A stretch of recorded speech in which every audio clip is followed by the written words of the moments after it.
ارے دنیا کو اللہ تعالیٰ نے اسباب کا گھر بنایا ہوا ہے، اتنے قابل بنو کہ اسباب تمہارے ہاتھ میں رہیں، تم اپنے لیے ملک کے لیے مفید اتنے بن جاؤ کہ تمہیں ملک اپنی ضرورت سمجھے، تم ملک پہ بوجھ مت بنو، تم ملک کی ضرورت بنو، اس کی ہمیں فکر کرنی چاہیے۔ ہمارا مسئلہ یہ ہے ہم اس میں جو ہے کرنے کے لیے تیار نہیں، مادی دنیا میں مادی اسباب اختیار کرنے کے لیے تیار نہیں، لیکن ہم چاہتے ہیں حکومتوں کے فیصلے ہماری تائید میں ہونے چاہیے، ہمارے خلاف کوئی غلط کام نہیں ہونا چاہیے۔ ایسے نہیں ہوتا، رحم و کرم پہ جینے والے مل گیا تو رحم و کرم، ورنہ پیروں کے نیچے ڈال کے روندے جائیں گے تو کوئی آپ پہ ترس نہیں کھاتا۔ اللہ کے بندو، بھیک مانگنے کا زمانہ نہیں، اپنے آپ کو اس قابل بناؤ کہ اس ملک کی ضرورت بن جاؤ، لوگ آپ کی ضرورت محسوس کریں۔ اللہ کے بندو، پڑھو لکھو آگے بڑھو، یہاں تک کہ ملک کے ہر کونے میں تمہیں لوگ ضرورت سمجھیں، اور جب آپ اس ملک کی ضرورت بن جائیں گے نا تو پھر دنیا والے اتنی آسانی سے آپ کے حق میں اتنے بڑے بڑے فیصلے نہیں لے پائیں گے۔ یہ آپ کا حق ہے، یہ آپ کا راستہ ہے، اور اس ملک میں آپ کے لیے مشکلات ہو سکتی ہیں، دروازے بند نہیں ہو سکتے، یاد رکھنا۔ اللہ کا فضل و کرم ہے کہ آپ کے اوپر دروازے بند نہیں ہو سکتے، محنت کرنی پڑے گی۔ ہاں مشکلات آ سکتی ہیں، قوانین بنتے بگڑتے ہیں تو بہت کچھ ہو سکتے ہیں، کہیں تعصب ہو سکتا ہے، کہیں کچھ کمی بیشی ہو سکتی، کئی جگہ پہ ہمارے اپنے لوگ غلطیاں کر سکتے ہیں، لیکن اگر اسے ٹھان کر آگے بڑھیں گے، آپ یقین کرو دنیا بہت آگے تک آپ کو دروازہ، آپ کو موقع دے گی، اور آپ اپنے آپ کو اس قابل بنا پائیں گے۔ اللہ کے بندو، آج بڑا مسئلہ یہ ہے کہ ہم اپنے مسائل کے لیے بھی دوسروں سے چاہتے ہیں وہ ہمارے مسائل حل کر دیں۔ میں چھوٹی مثال آپ کو دیتا ہوں، میڈیا میں مسلمانوں کے خلاف کیا کچھ نہیں ہو رہا ہے، آپ پوری دیانت داری کے ساتھ بتاؤ، این آر سی کا موقع آیا تب بھی، یا پھر یہ کہ اس کے بعد جو مسائل آ رہے ہیں تب بھی آپ کو معلوم ہے مسلمانوں سے بڑھ کر غیر مسلم ہمارے مسئلے میں بول رہے ہیں۔ یہ زمین کی بہت بڑی سچائی ہے۔ اللہ کے بندو، ہم اپنے حق کے لیے خود بولنے والے نہ بن سکیں، اپنے حق کا مطالبہ کرنے والے نہ بن سکیں، تو اللہ تعالیٰ کیا بیٹھے بیٹھے ہماری جھولی میں دنیا ڈال دے گا ہماری؟ اللہ کہے گا دنیا دارالاسباب ہے، سبب کو اختیار کرو، اللہ تعالیٰ تمہیں نوازے گا۔ اور یہ مسئلہ صرف ہمارے ملک کے تناظر میں نہیں کہہ رہا ہوں، آپ اگر بیمار ہیں اور آپ کہیں اللہ مجھے شفا دے دے، اللہ چاہے تو دے سکتا ہے، اللہ چاہے تو دے سکتا ہے، لیکن اللہ نے راستہ بتایا۔ اللہ کے نبی کے زمانے بیمار سے کہا تداووا یا عباد اللہ، اے اللہ کے بندو دوا کرو، علاج کرو، فإنہ ما انزل اللہ داء الا وقد انزل له شفاء، اللہ نے بیماری اتاری ہے تو اس کی دوا بھی اللہ تعالیٰ نے اتاری ہوئی ہے، تمہاری ہر بیماری کی دوا اللہ تبارک و تعالیٰ تمہیں دے چکا ہے، دوا استعمال بھی تو کرو۔ دنیا دارالاسباب ہے، اسباب کو اختیار کیا کرو، اگر اسباب کو اختیار کرو گے اللہ تعالیٰ تمہیں نوازے گا۔ بھائیو، آج کے دور میں کرنے کا ایک بڑا کام یہ ہے کہ ہم اس پر سوچیں کہ کہاں کہاں ہمیں محنت کر کے یہ قوم کے طور پر مضبوطی سے اپنا مسئلہ ہم حل کریں گے۔ حکومت کو کرنا چاہیے، سچ ہے ہم حکومت سے بات کریں گے، حقوق کا مطالبہ کریں گے، یا پھر یہ کہ جو ڈپارٹمنٹ میں بیٹھے لوگ ہیں سارے شہریوں کی طرح ہمارا بھی حق برابر دینا چاہیے، ہم اس کے لیے بھی بات کریں گے، یہ سب ہوتا رہے گا، لیکن ہمارے اصل میں کرنے کا کام کیا ہے؟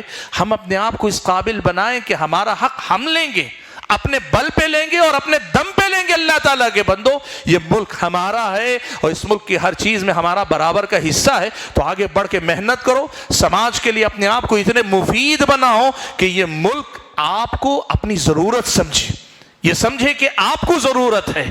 آپ یہ بات اچھی طرح سے جانتے ہیں کہ دنیا کے اندر ملک کے حالات چاہے جتنے خراب ہوں لیکن اچھے لوگ یہاں باقی ہیں، بلکہ وہی اکثر ہیں، اور آپ اگر ملک کی ترقی میں حصہ لیں گے تو آپ کے شانہ بشانہ وہ اپنے آپ کو کھڑے ہوا دیکھیں گے اور آپ کو اپنے ساتھ لے کر آگے بڑھیں گے۔ اور یہی مسئلہ بین الاقوامی سطح پر بھی بتاؤں، سیاست پہ بات کرنا کوئی عقل مندی کی بات نہیں، ضرورت نہیں ہے، لیکن میں صرف ایک بات آپ کو بتا دیتا ہوں، فلسطین کا مسئلہ کیا ہے؟ اللہ نے دنیا کو دارالاسباب بنایا، مسلمان ایک آواز ہو کر اگر بات کریں بین الاقوامی سطح پر ان کا ایک وزن محسوس کیا جائے گا، لیکن آپ کو معلوم ہے خود فلسطین کے اندر مسلمان بٹے ہوئے ہیں، خود فلسطین کے اندر، جو نہیں جانتے ان کو معلوم ہونا چاہیے، مشرقی حصہ الگ ہے، مغربی کنارہ الگ۔ آپ یہ بات نوٹ کر کے دیکھیں، غزہ میں ایک الگ تنظیم کا اختیار ہے، دوسرے بقیہ غزہ میں وہاں کے الگ لوگ وہ حصوں میں بٹے ہوئے، اور اس کے ساتھ وہاں موجود جماعتوں کے ساتھ الگ الگ ملکوں کی اپنی سیاستیں، وہ وہاں مسئلے کو حل کرنے سے زیادہ اپنی سیاست چمکانا چاہتے ہیں. یہ جو صورتحال ہے، میں نام لے کر کسی ملک کا سیاست کے موضوع کو سیاست بنانا نہیں چاہتا. اللہ کہتا ہے تمہارا کلمہ اگر ایک ہو، کتاب و سنت کی تعلیمات پر سارے اکٹھا ہو جائیں، وہ تنظیمیں ہوں، وہ ملک ہوں، وہ اپنی اپنی سیاستیں چھوڑ کر خالصتاً اللہ کے گھر کے لیے ایک آواز ہو کر کھڑے ہوں گے، اتنی بری طریقے سے مسلمان نہیں مارے جائیں گے. اللہ کے بندو، کوئی اس پہ بات نہیں کرتا اس سیاست پر. کیوں؟ اس لیے کہ سب یہ بتاتے ہیں کوئی ظالم آ رہا ہے، ان لوگوں کو مار کے جا رہا ہے، مظلوم ہے. مظلوم یقیناً مظلوم ہے، لیکن اس کے اسباب کیا ہیں؟ کون یہ سب موقع دے رہا ہے؟ کس نے یہ موقع دیا آگے بڑھ کر کے ظالم آئے، مجھے مار، بیل مجھے مار؟ دعوت دینے والا کون ہے؟ اس کے پیچھے کیا سیاست ہے؟ کون اس پہ بات کرے گا؟ بھائیو، ہمارے مسائل ہمارے پیدا کردہ زیادہ ہیں، دشمن کے بعد میں ہیں. کئی بار ایسا ہوتا ہے، دشمن ہے، اس کے ساتھ کوئی تائید کی بات نہیں، لیکن یہ بھی تو دیکھو کہ ہم نے اپنے مسائل خود نہ پیدا کیے ہوئے کتنے سارے. بھائیو، تفصیل میں گئے بغیر ایک لفظ میں کہنا چاہتا ہوں، دنیا کو اللہ نے دارالاسباب بنایا ہے. ہر کام کا ایک سبب اللہ نے رکھا، ہر جگہ کا اللہ نے ایک راستہ رکھا ہے. آپ اس حیثیت سے اپنے آپ کو دیکھو کہ آپ نے یہ اسباب کتنے اختیار کیے. میں نے کہا اللہ کی مدد کب آئے گی، تو اللہ تعالیٰ نے قرآن و سنت میں ہم اور آپ کو یہ بتایا کہ اللہ نے دنیا کو دارالاسباب بنایا ہے.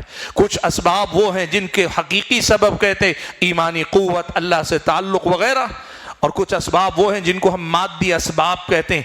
دونوں قسم کے اسباب جب مضبوطی سے اپناؤ گے، اللہ تبارک و تعالیٰ کی مدد آئے گی. اللہ کا وعدہ ہے نا، ہم مدد کریں گے ایمان والوں کی دنیاوی زندگی میں، اللہ مدد کرے گا. شرط کیا؟ ایمان والے بن کر دکھاؤ، اسباب اختیار کرنے والے بن کر بتاؤ. اور آخری بات بھائیو، جس پر میں اپنی بات کو ختم کرنا چاہوں گا، بڑی اہم بات آپ کو بتانا چاہتا ہوں. دیکھو، ایک بات میں بتاؤں، یہ سوال ہم کرتے ہیں اللہ تعالیٰ کی مدد کب آئے گی، جبکہ سچ یہ ہے کہ اگر اللہ نے بصیرت والی نگاہ دی ہو نا، اللہ کا کرم ہے کہ ہماری حیثیت سے بڑھ کر اللہ ہماری پہلے ہی سے مدد کر رہا ہے. جتنے گناہ ہماری زندگی میں ہیں اور جتنی غلطیاں ہم کرتے ہیں، اللہ اگر ہمیں اپنے حال پہ چھوڑ دیا ہوتا نا، ہم کب کے شاید اس دنیا سے مٹ گئے ہوتے، کب کے مٹ گئے ہوتے. اللہ نے کہا نا قرآن میں کہ اللہ تبارک و تعالیٰ اگر لوگوں کی پکڑ کرنے پہ آ جائے، ان کے گناہوں کے بدلے میں زمین پہ کسی ایک رینگنے والے جانور کو اللہ زندہ رہنے نہ دے. یہ مت سمجھو کہ اللہ تعالیٰ کی مدد نہیں ہے. آج بھی آپ قومی ملی زندگی کی بات کرو، ملک و ملت کے مسائل کی بات کرو، ایسا نہیں کہ اللہ نے بے یار و مددگار چھوڑ دیا ہے. ہاں، جو مدد ہم سمجھنا چاہ رہے ہیں، جیسی مدد ہم چاہ رہے ہیں، شاید ویسی مدد ہمیں دکھائی نہ دے رہی ہو، لیکن اگر نگاہ بصیرت سے دیکھ پاؤ، اللہ کی مدد میری اور آپ کی زندگی میں ہے. اللہ مدد کر رہا ہے. اللہ تعالیٰ کی مدد ہم سب کو حاصل ہے. اللہ تعالیٰ کے بندو، آپ کیا سمجھتے ہیں ملک کے اندر وہ جو برا چاہنے والے لوگ ہیں، پچھلے کچھ سالوں میں کیا کچھ کر دینا چاہ رہے تھے، کامیاب ہو گئے؟ سب کامیاب ہو گئے؟ نہیں ہوئے. آج بھی وہ اپنے منصوبوں سے بہت پیچھے چل رہے ہیں. ہاں، کچھ میں کامیاب ہوئے، کچھ میں پریشان ہیں، اور بہت سارے منصوبے ابھی دھرے کے دھرے ہوئے. سوال یہ ہے کہ کون ان سب لوگ ان پر روک لگا رہا ہے؟ وہ اللہ کی مدد ہی تو ہے کہ اللہ تبارک و تعالیٰ نے دشمن کو پوری طرح آپ پہ مسلط ہونے نہیں دیا ہے. یہ اللہ کی مدد ہی تو ہے کہ اللہ تبارک و تعالیٰ اہل فلسطین کے حق میں بھی اب ظالموں کے ساتھیوں کا آواز زبان کھولنے پہ اللہ مجبور کر رہا ہے. بھائیو، یہ یقیناً ہے بات کہ ہم جیسی مدد چاہتے ہیں، شاید ویسی مدد ہمیں دکھائی نہ دے، لیکن جتنی مدد اللہ تعالیٰ کر رہے ہیں نا، ہماری حیثیت سے بڑھ کر ہے. ہمارے ایمان، ہمارے اپنے اعمال کو اگر دیکھو تو لگتا ہے ہم تو اس کے لائق بھی نہیں. اللہ کے بندو، یہ کوئی تواضع اور عاجزی کی بات نہیں ہے، سچائی ہے. اپنے اعمال کو دیکھ لو، ہمارے اور آپ کے اعمال کو دیکھ لو، ہمارے اور آپ کی حیثیت دیکھ لو، پتہ چلے گا. سچ تو یہ ہے کہ ابھی ہماری اور آپ کی زندگی میں بہت کمی ہے، لیکن اس کے باوجود رب کریم کا کرم ہم اور آپ پر بہت سارا ہو رہا ہے. ورنہ اعمال پر اگر اللہ تعالیٰ پکڑنے پہ آ جائے، آپ بتاؤ، شرک کی شکل میں اتنی بغاوت ہو پھر بھی اللہ مدد کر رہا ہے. اتنی زیادہ بدعتوں میں جینے مسلم قوم پھر بھی اللہ کی مدد ہے.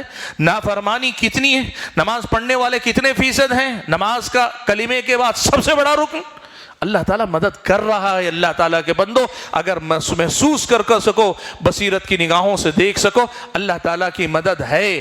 ہاں ہم چاہتے ہیں اللہ ہمارے حق میں کلی عافیت لکھ دے۔ یہ جو آزمائشیں، یہ جو پریشانیاں، ان سے اللہ مکمل طور پہ نجات دے دے، آنکھوں کو ٹھنڈک دے اور ان پریشانیوں سے نکال کر ہمارے دلوں کے اندر سکون اتار دے، یہ ہم چاہتے ہیں۔ اور اس کے لیے کیا کرنا پڑے گا؟ میں نے اپنی گفتگو کے اندر کئی باتیں رکھی اور بقیہ باتیں انشاءاللہ میرے بعد والے خطاب میں آپ سنیں گے۔ حاضرین گرامی قدر، بات میں نے شروع کی تھی کہ یہ جو سوال ہے کہ اللہ کی مدد کب آئے گی، قرآن و سنت کی تعلیمات میں اس سے متعلق جو باتیں، بنیادی کچھ باتیں میں نے آپ کے سامنے رکھی۔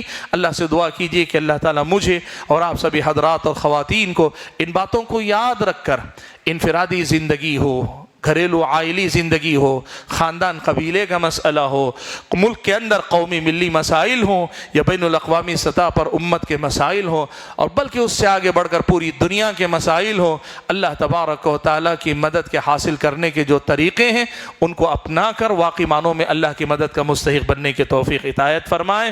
اللہ ہماری حفاظت فرمائے، ہماری اگلی نسلوں کی حفاظت فرمائے، اللہ تعالیٰ جان و مال، عزت و آبرو کی حفاظت فرمائے، اور سب سے بڑھ کر اللہ تعالیٰ دین و ایمان کی حفاظت نصیب فرمائے۔ اللہ ہمیں عافیت میں رکھے اور جو مصیبت میں مبتلا ہیں انہیں مصیبتوں سے نجات دے، اور جو کچھ امت پر مصیبتیں آ چکی، افراد پر جو پریشانی آ چکی، ان سب کے لیے کفارہ اور بلندی درجات کا ذریعہ بنا دے۔ آمین۔ وآخر دعوانا ان الحمد للہ رب العالمین۔